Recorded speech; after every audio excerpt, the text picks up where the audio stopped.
கேள்வி பார்வையாளர் வணக்கம். இந்த நேர்காணலில் நாம் சந்திக்க இருக்கும் சிறப்பு விருந்தினர் விடுதலை சிறுத்தைகள் கட்சியின் துணை பொதுச் செயலாளர் கனியமுதன் சார். வணக்கம். வணக்கம். உங்களுக்கு தெரியும், தமிழ்நாட்டினுடைய முதலமைச்சராக ஜோசப் விஜய் அவர் பதவியேற்றதை தொடர்ந்து தமிழ்நாடு அரசியல் சூழல் பல்வேறு விதங்களில் பேசப்பட்டு வருகிறது. தமிழ்நாட்டினுடைய பிரதான ஆளுங்கட்சி எதிர்கட்சியாக இருந்த அதிமுக கூட தற்போது மீண்டும் ஒரு மிகப்பெரிய ஒரு பிளவை சந்தித்து இருக்கிறது. பெரும்பான்மையான எம்எல்ஏக்கள் எடப்பாடி பழனிசாமி தலைமை வேண்டாம் அப்படின்னு சொல்லிட்டு தாவேக்காவுக்கு ஆதரவு கொடுத்துருக்காங்க. பல்வேறு கோணங்கள்ல அலசிக்கிருக்காங்க. எப்படி பாக்குறீங்க சார்? 2026ஆம் ஆண்டு நடைபெற்ற சட்டமன்ற பொதுத் தேர்தல் தமிழக மக்களே எதிர்பாராத ஒரு தீர்ப்பை இந்த தேர்தல் முடிவு அனைவருக்கும் வழங்கியிருக்கிறது. விடுதலை சிறுத்தைகள் கட்சி உள்ளிட்ட இடதுசாரிகள் அவர்களின் ஆதரவோடு இன்றைக்கு தாவேகா ஆட்சி கட்டிலில் அமர்ந்திருக்கிறது. குறிப்பாக திரு விஜய் அவர்கள் தமிழகத்தின் முதலமைச்சராக பதவியேற்றிருக்கிறார். இந்த நிலையில் அதிமுக தம்முடைய தலைமையின் மீது கருத்து முரண்பாட்டால் சட்டமன்ற உறுப்பினர்கள் சிலர் அதிமுகவிற்கு ஏற்பட்ட கருத்து மோதலால் தாவேகாவிற்கு ஆதரவு தந்திருக்கிறார்கள் என்கின்ற தகவல் கூடுதல் அதிர்ச்சியாகவும் தமிழக அரசியலில் இன்றைக்கு பேசப்பட்டு வருகிறது. ஆனால் அவர்கள் எந்த அளவிற்கு இந்த ஆட்சிக்கு துணையாக இருப்பார்கள் என்பது மிகப்பெரிய கேள்வியாகவும் இருக்கிறது. ஏனென்றால் தமிழக வாக்காளர் பெருங்குடி மக்கள் எந்த கட்சிக்கும் இந்த 2026 நாடாளுமன்ற சட்டமன்ற தேர்தலில் தனி பெரும்பான்மையை தரவில்லை. 107 அல்லது 108 இடங்களை தாவேகாவிற்கு கொடுத்ததனால் அது முழுமையான வெற்றி என்றும் சொல்ல முடியாது. அறுதி பெரும்பான்மை இல்லாத நிலையில் தாவேகாவின் தலைவர் திரு விஜய் அவர்கள் ஆட்சி அமைப்பதற்கு அவர் யார் வேண்டுமானாலும் வாருங்கள் என்று அழைப்பு கொடுக்கவில்லை. இடதுசாரிகளுக்கு அழைப்பு கொடுத்தார், விடுதலை சிறுத்தைகளுக்கு அழைப்பு கொடுத்தார்.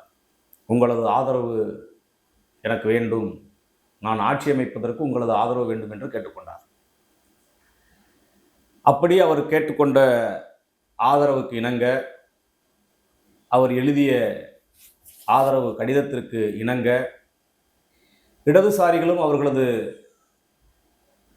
செயற்குழுக்களை கூட்டி, பொதுக்குழுவை கூட்டி, உயர்மட்ட குழுவிலே விவாதித்து ஆதரவு தந்தார்கள்.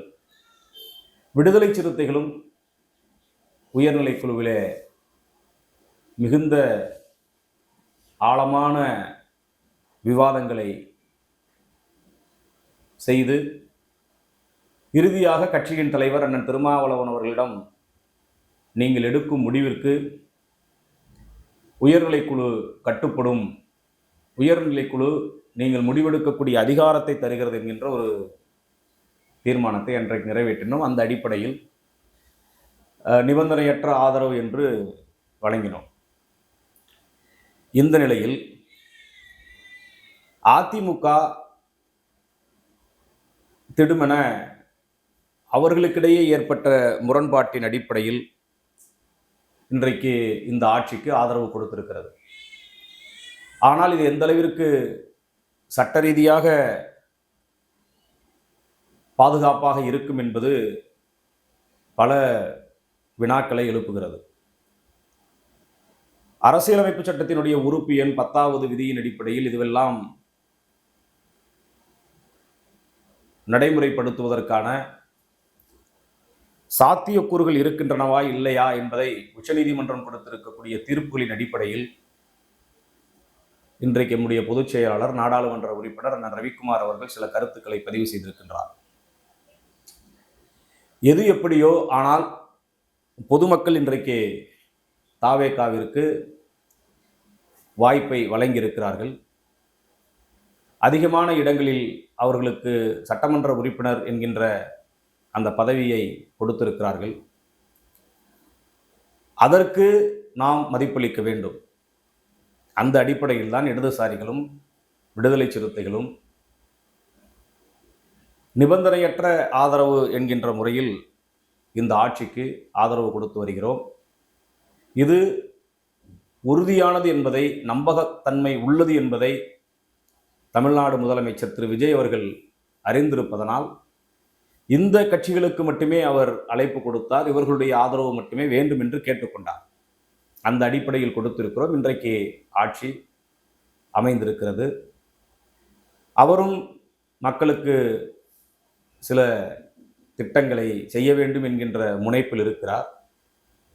பார்ப்போம் அவரது ஆட்சி எப்படி என்பதை இந்த வெகு மக்கள் தீர்மானிக்க வேண்டும். இவங்க இப்ப தொடர்ந்து வந்து பார்த்தோம்னா விசிக சார்பில் வந்து ஒரு எச்சரிக்கையா வந்து பொதுச் செயலாளர் கூடிய ரவிக்குமார் அவர்கள் என்ன சொல்றாங்கன்னா, இப்ப அதிமுக வந்து பல்வேறு எம்எல்ஏக்களை வந்து நீங்க வாங்கியிருக்கீங்க, அதாவது உங்க கட்சிக்கு ஆதரவா இருக்காங்க, இதற்கு உங்க இடைத்தேர்தலை சந்திச்சே உங்களுடைய எம்எல்ஏ ஆக முடியுமான்னு ஒரு சில கேள்விகள் கூட கேட்கிறாங்க.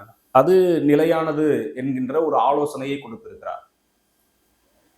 இப்படி இன்னொரு கட்சியின் சின்னத்திலே நின்று வெற்றி பெற்று இன்னொரு கட்சிக்கு ஆதரவு தருவது அரசமைப்பு சட்டத்தின் விதிகளுக்கு கட்டுப்படுகிறதா, கட்டுப்படவில்லையா? ஏனென்றால் ஒரு கட்சியின் சின்னத்தில் நின்று வெற்றி பெறுகிறோம் என்றால் அந்த கட்சியினுடைய கொறடா யாருக்கு வாக்களிக்க வேண்டும், அல்லது சட்டமன்றத்திலே போடக்கூடிய மசோதாக்களுக்கு எப்படி நாம் ஆதரவளிக்க வேண்டும், அல்லது அந்த தீர்மானத்தை நாம் ஆதரிக்கிறோமா இல்லையா என்பதை எல்லாம் யார் தீர்மானிப்பார்கள் என்றால் கொறடா தான் தீர்மானிப்பார். இன்றைக்கு அதிமுக அதனுடைய பொதுச் செயலாளர் திரு எடப்பாடி அவர்கள் யாரை கொறடாவாக நியமனம் செய்கிறாரோ அவர்தான் சட்டமன்றத்தை பொறுத்தவரை அந்த கட்சியின் முடிவுகளுக்கு உரிமையாளர். அவர்தான் முடிவை எடுக்கக்கூடிய தகுதி படைத்தவர். அது ஒவ்வொரு கட்சிக்கும் இருக்கிறது. அது அதிமுகவிற்கும் இருக்கிறது, திமுகவிற்கும் இருக்கிறது, சட்டசபையில் இடம்பெறக்கூடிய ஒவ்வொரு கட்சிகளுக்கும் இருக்கிறது. இன்றைக்கு விடுதலை சிறுத்தைகள் 2 உறுப்பினர்களை கொண்டிருக்கிறோம் என்றால் கூட நாங்கள் சட்டமன்ற குழுவினுடைய தலைவராக திரு வன்னியரசு அவர்களையும் கொறடாவாக திரு ஜோதிமணி அவர்களையும் நியமனம் செய்திருக்கிறோம். கொறடாக்குத்தான் முழு அதிகாரம் சட்டமன்றத்தை பொறுத்தவரை. அவர்தான் முடிவை எடுக்க முடியும். அப்படி இன்றைக்கு அதிமுக ஒரு கொறடாவை யார் நியமனம் செய்வார் என்றால் அந்த கட்சியினுடைய பொதுச் செயலாளராக இருக்கக்கூடிய திரு எடப்பாடி அவர்கள் முடிவு செய்வார். அந்த கொறடா என்ன வழிகாட்டுதலை வழங்குகிறாரோ, என்ன ஆணையை பிறப்பிக்கின்றாரோ அதுதான் அந்த கட்சியினுடைய சட்டமன்ற உறுப்பினர்கள் செய்ய வேண்டிய ஒரு வேலை திட்டம்.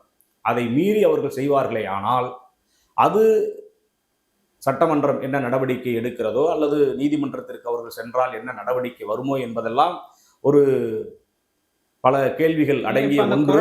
சந்தேகத்துக்கு வந்திருக்கலாம். பல கேள்விகள் அடங்கிய ஒன்று என்ற இன்றைக்கும் அந்த கட்சியினுடைய அந்த சந்தேகத்திற்கு வருகிறது. ஆனால் அந்த கட்சியினுடைய பொதுச் செயலாளர் யார், அது இன்னும் சந்தேகத்தில் இல்லை.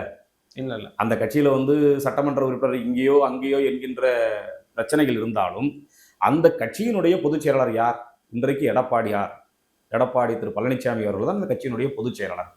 பொதுச் செயலாளர் தான் கொறடாவை தீர்மானிக்க வேண்டும். அந்த கொறடா தான் வந்து சட்டமன்றத்தினுடைய அலுவல்களை, அந்த கட்சிக்கான வேலை திட்டங்களை, வழிகாட்டுதலை வழங்க வேண்டும்.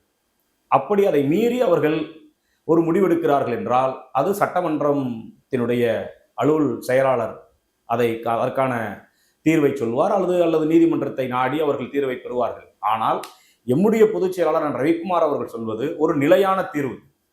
யாரெல்லாம் ஆதரவு தருவார்களோ அவர்கள் எல்லாம் அந்த தொகுதியில தன்னுடைய சட்டமன்ற உறுப்பினர் பதவியை திரும்ப பெற செய்துவிட்டு மீண்டும் ஒரு தேர்தலை சந்தித்து அவர்கள் இந்த தாவேகாவின் வேட்பாளராகவே போட்டியிட்டு அவர்கள் வெற்றி பெற்று தாவேகாவிற்கு ஆதரவு கொடுத்தார்கள் என்றால் எந்த விதமான இடையூறும் இல்லாமல் நீதிமன்றம் செல்வதற்கான ஒரு வழி. அதுபோக வாக்களித்த மக்களுக்கு அறம் சார்ந்து நாம் கையாளக்கூடிய ஒரு நடவடிக்கை என்பதை மிக தெளிவாக சொல்லியிருக்கின்றார். அது 100க்கு 100 உண்மை.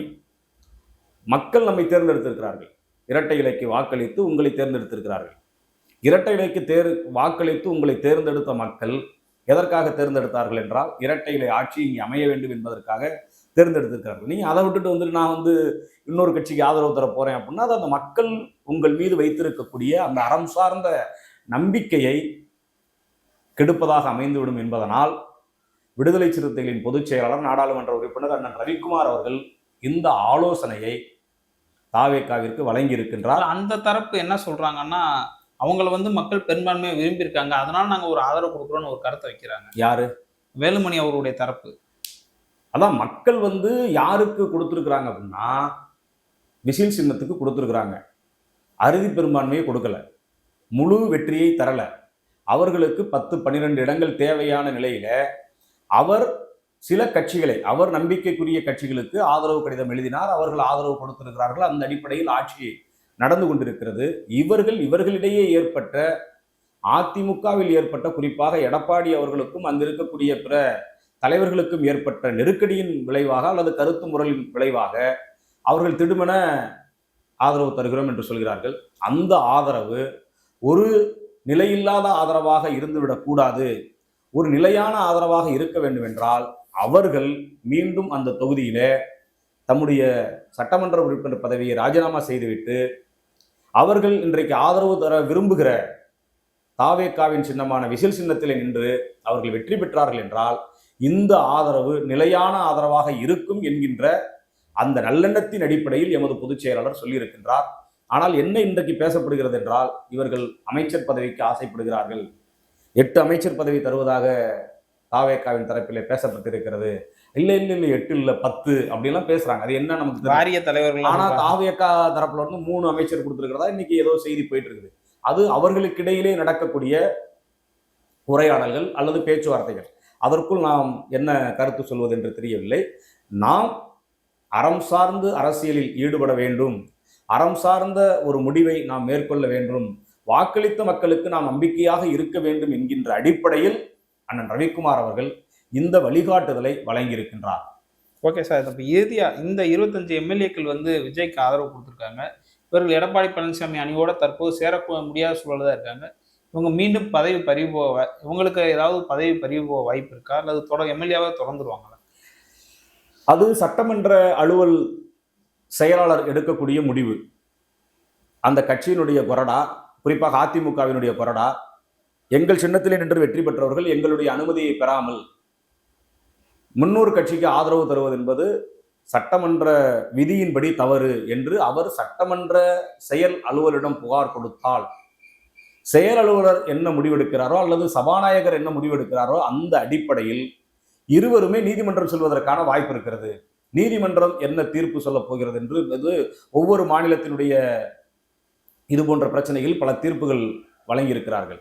அந்த தீர்ப்பின் அடிப்படையில் தான் இவர்களது 25 சட்டமன்ற உறுப்பினருடைய பதவி பாதுகாக்கப்படுமா அல்லது பறிபோகுமா என்பது நாம் இன்றைக்கு சொல்லிவிட முடியாது. அதனால்தான் நம்முடைய பொதுச் செயலாளர் அண்ணன் ரவிக்குமார் மிக தெளிவாக ஒரு அறிக்கையை இன்றைக்கு கொடுத்திருக்கிறார். இது ஊடகங்களில் இன்றைக்கு பேசப்பட்டு வருகிறது. ஆதரவு தர வேண்டும் என்றால் நீங்கள் சட்டமன்ற உறுப்பினர் பதவியை ராஜினாமா செய்துவிட்டு நீங்கள் யாருக்கு ஆதரவு தர விரும்புகிறீர்களோ அவர்கள் கட்சியின் சின்னத்தில் வெற்றி பெற்றீங்களா ஒரு நிலையான ஆதரவாக போய்விடும் என்கின்ற ஒரு வழிகாட்டுதலை வழங்கியிருக்கின்றார். அது ஆதரவு கேட்பவர்களும் ஆதரவு கொடுப்பவர்களும் எடுக்கக்கூடிய ஒரு முடிவு, அவர்களின் நடவடிக்கை. இதுல நம்ம முக்கியமா பார்த்தோம்னா முதலமைச்சர் ஜோசப் விஜய் அவர் மீதான விமர்சனமும் அதிகமாகிக் கொண்டு இருக்கிறது. அதிமுக எடப்பாடி தரப்பு அந்த இன்பதுரை அவர்கள் என்ன சொல்றாங்கன்னா, விஜய் அவர்கள் வந்து தவறு செய்கிறார்ன்ற மாதிரி ஒரு கருத்தை வைக்கிறாங்க. ஒருவேளை இந்த குதிரை பேரம் தொடர்ந்து நடைபெறுவதால் உங்களுடைய ஆட்சிக்கு ஏதாவது சிக்கல் வர வாய்ப்பு இருக்கா? அல்ல தொடர்ந்து அப்படியே நடந்திருக்கும்? இன்பத்துறை ஒரு மூத்த அரசியல்வாதி. அவர் இன்றைக்கு ஒரு செய்தியை சொல்லியிருக்கின்றார். இப்படிப்பட்ட நடவடிக்கைகளில் ஏராளமான பேர் மீது வழக்கு கூட தொடுக்கப்பட்டிருக்கிறது. இப்படி குதிரை பேரத்திலே ஈடுபட்டவர்கள் மீது வழக்கு தொடுக்கப்பட்டிருக்கிறது. அப்படிப்பட்ட வழக்குகளில் திரு விஜய் அவர்கள் சிக்கிக்கொள்ளக்கூடாது அல்லது விஜய் அவர்கள் மீதே வழக்கு போடப்படும் என்கின்ற தகவலாக கூட அவர் இன்பத்துறை தற்போது சொல்லி வருகின்றார். அப்படிப்பட்ட குதிரை பேரம் நடந்திருக்கிறதா இல்லையா என்பது நமக்கு முழுமையாக தெரியாது. ஏன் இவர்கள் திடீரென ஆதரவை தருகிறார்கள் என்பதும் நமக்கு தெரியாது. ஏனென்றால் திரு விஜய் அவர்கள் இவர்களிடம் ஆதரவு கோரவே இல்லை, ஆதரவு கடிதம் எழுதவே இல்லை. இடதுசாரிகளுக்கு ஆதரவு கடிதம் எழுதினார், விடுதலை சிறுத்தைகள் கட்சிக்கு ஆதரவு கடிதம் எழுதினார், எனக்கு ஆதரவு தாருங்கள் என்று அவராகவே கேட்டுக்கொண்டார். அதை தாண்டி அதிமுகவினுடைய இந்த சட்டமன்ற உறுப்பினர்களுக்கு அவர் கடிதம் எழுதியதாக எந்த இடத்திலும் சான்று கிடையாது, கடிதம் எழுதவும் இல்லை. ஆனால் இவர்கள் திடுமென ஆதரவு தருவதற்கான காரணம் என்னவென்று நமக்கும் தெரியவில்லை. ஆதரவு கொடுக்கிறார்கள். பொறுத்திருந்து பார்ப்போம். உங்களை போல். Okay sir. நன்றி. நன்றி.